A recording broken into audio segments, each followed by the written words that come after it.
कहाँ चल पड़े? हिमालय में। अब जब हिमालय में नारद जी पहुंचे, उन्होंने कठिन तपस्या की और किसकी? भगवान शिव की तपस्या करने लगे। और जब भगवान शिव की तपस्या करने लगे तो इंद्र के मन में छल आ गया, कहीं ये भगवान शिव की तपस्या कर लिया और कहीं भगवान शिव प्रसन्न हो गए मैया जी, तो ये समझ लो कि मेरा कहीं राजगद्दी न छीन ले। गद्दी को सबको डर होती है कि नहीं? गद्दी ऐसी होती है कि गद्दी को सबको डर होती है। इंद्र ने कहा कहीं मेरी गद्दी छिन गई तो ठीक नहीं है, तो किसको भेजे? कामदेव को। तो बोले कामदेव को तुम जाओ, हिमालय में नारद जी शिव जी की तपस्या कर रहे हैं, इनका जो है ना, इनकी तपस्या भंग करो। और किसको ले जाकर के? अप्सराओं को।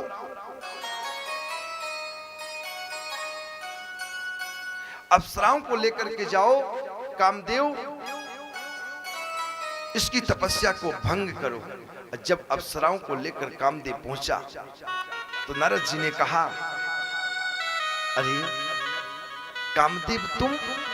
बोले हाँ। बोले इंद्र ने मुझे भेजा है, मैं अपने कामदेव से तुम्हें चला दूं, तुम्हारी तपस्या को भंग कर दूं। बोले तुम मेरी तपस्या को भंग करने वाले कौन हो? जाओ इंद्र से कह देना, जाकर के इंद्र से कहना, अरे जो भगवान शिव का भक्त है उसे कौन मार सकता, उसे कौन जला सकता है, तुम स्वयं उल्टा ही चल जाओगे। कामदेव वहां से चले आए। और जब वहां से कामदेव चले आए, इंद्र को बताए।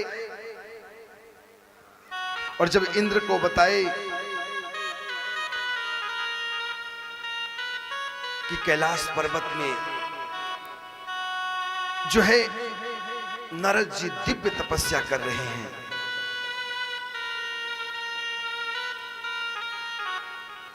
इतने में नारद जी को क्या आ गया? अहंकार आ गया।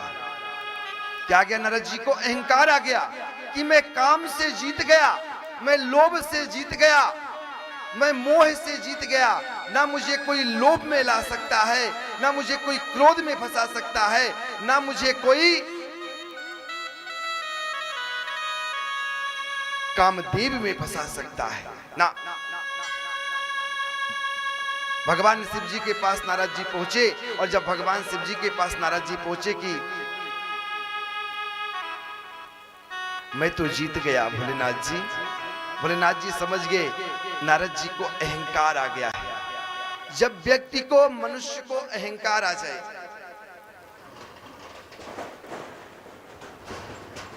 जब व्यक्ति को अपने अंदर क्या आ जाए?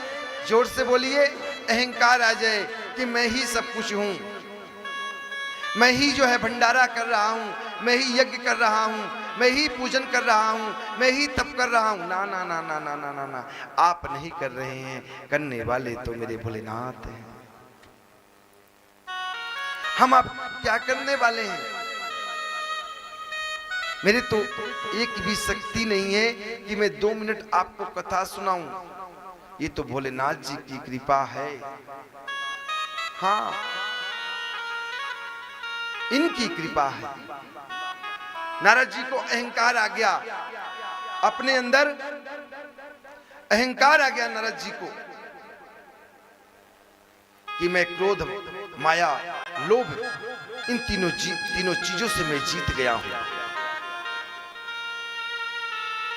काम से, लोभ से और मोह से, इन तीनों चीजों से मैं जीत करके आ रहा हूं।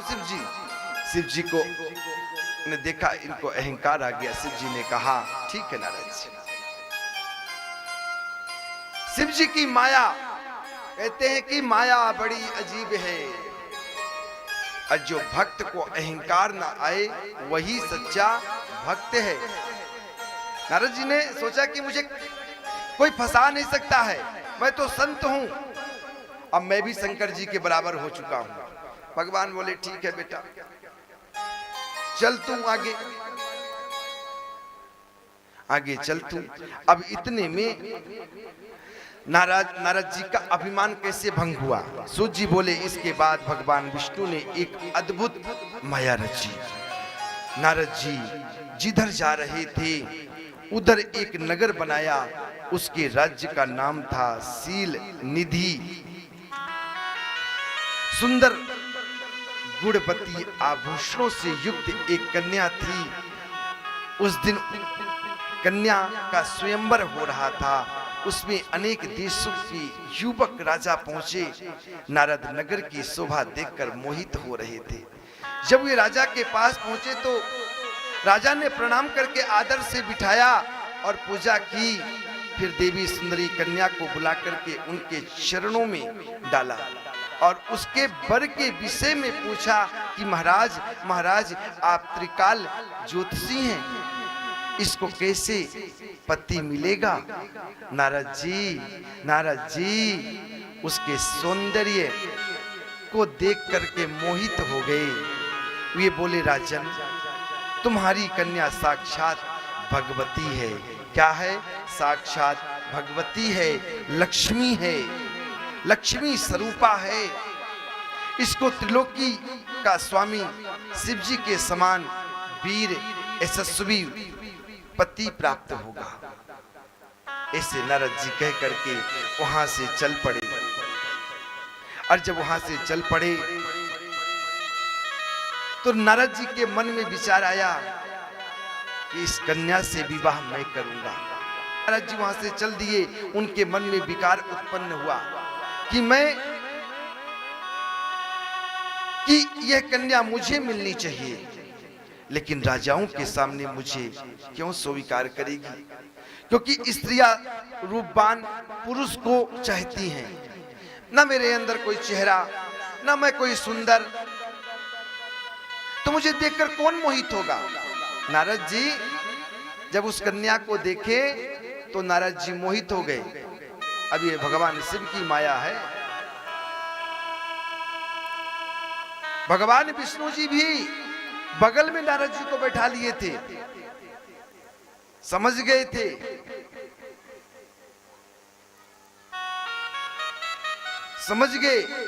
ये जो है माया में फंस चुके हैं भगवान शिव की।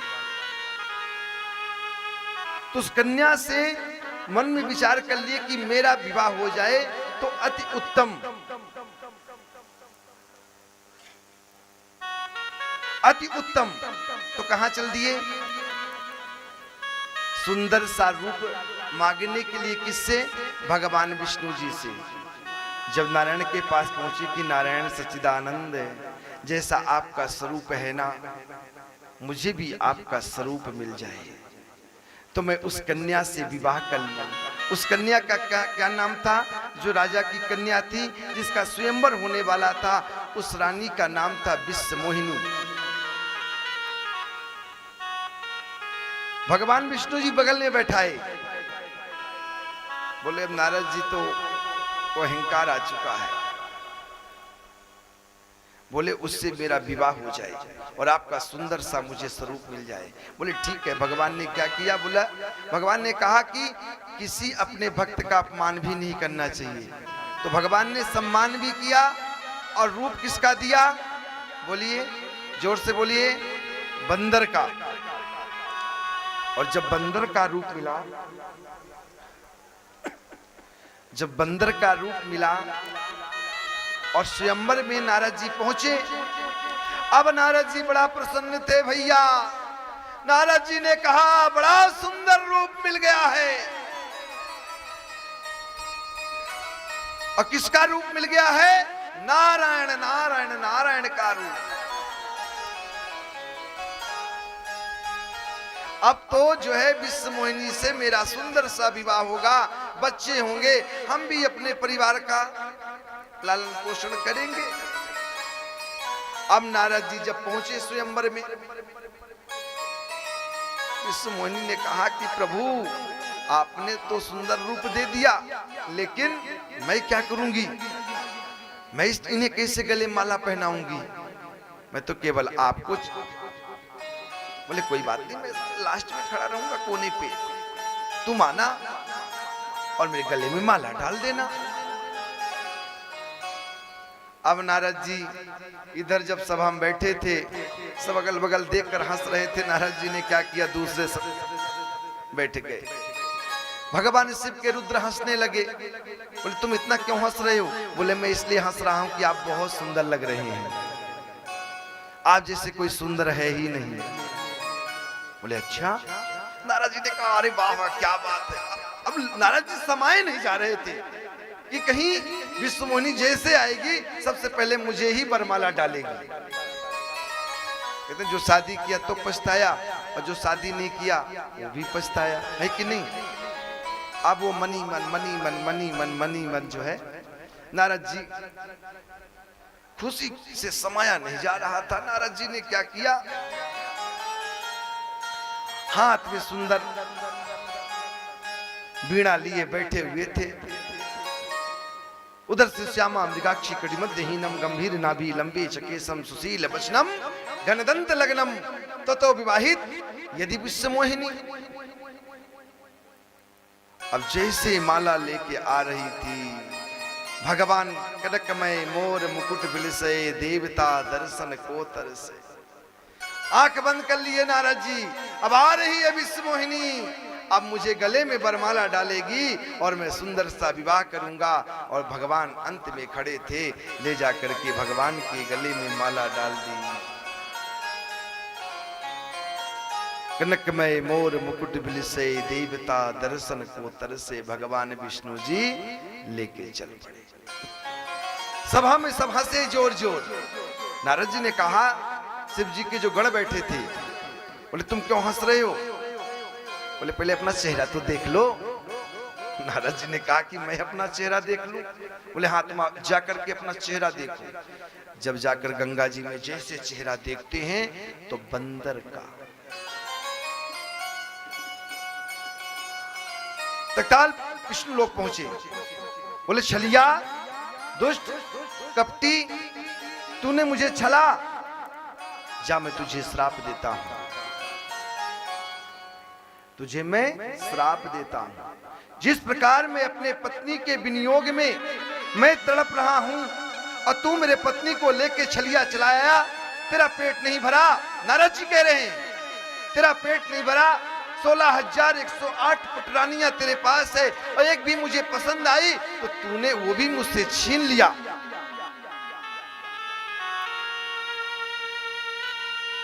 तू भटकेगा और यही बंदर तेरी सहारा करेंगे। त्रेता युग में भगवान श्री राम का प्रकट हुए और यही बंदर भगवान श्री राम की सेवा की। भगवान ने क्या किया, उस माया से दूर कर दिए। जैसे नारद जी ने श्राप दिया ना, तो माया से दूर कर दिए। तब भगवान ने बताया कि नारद जी आपको अहंकार आ गया था कि मुझे कोई फंसा नहीं सकता है और मैं कभी भी काम, लोभ और मोह में मैं कभी इन जालों में नहीं फंसूंगा। लेकिन आप जाल में फंस सके थे। नारद जी क्षमा मांगने लगे, प्रभु मैंने आपको श्राप दे दिया, मैं तो संत महात्मा, मुझे विवाह शादी से क्या मतलब। तो कहते जब व्यक्ति को अहंकार आ जाता है ना, तो भगवान की माया से कोई बच नहीं सका है। भगवान के से कोई बच सका हो तो बताइए। जब भगवान की लाठी पड़ती है ना, तो अच्छे अच्छे सुधर जाते हैं। इसलिए बड़े बड़े संत महात्मा, ऋषि मुनि जन, बड़े बड़े राजा जब कामदेव से नहीं बचे, लेकिन नारद जी को अहंकार आ गया कि मुझे कोई फंसा नहीं सकता है। देखिए आज कहां माया में फंस गए। और जब पता चला तो क्षमा मांगने लगे। भगवान शिव जी की महिमा जो है ना अपरंपार है। इनकी महिमा जो है ना अपरंपार है, इनकी लीला अपरंपार है। जय हो भोले बाबा।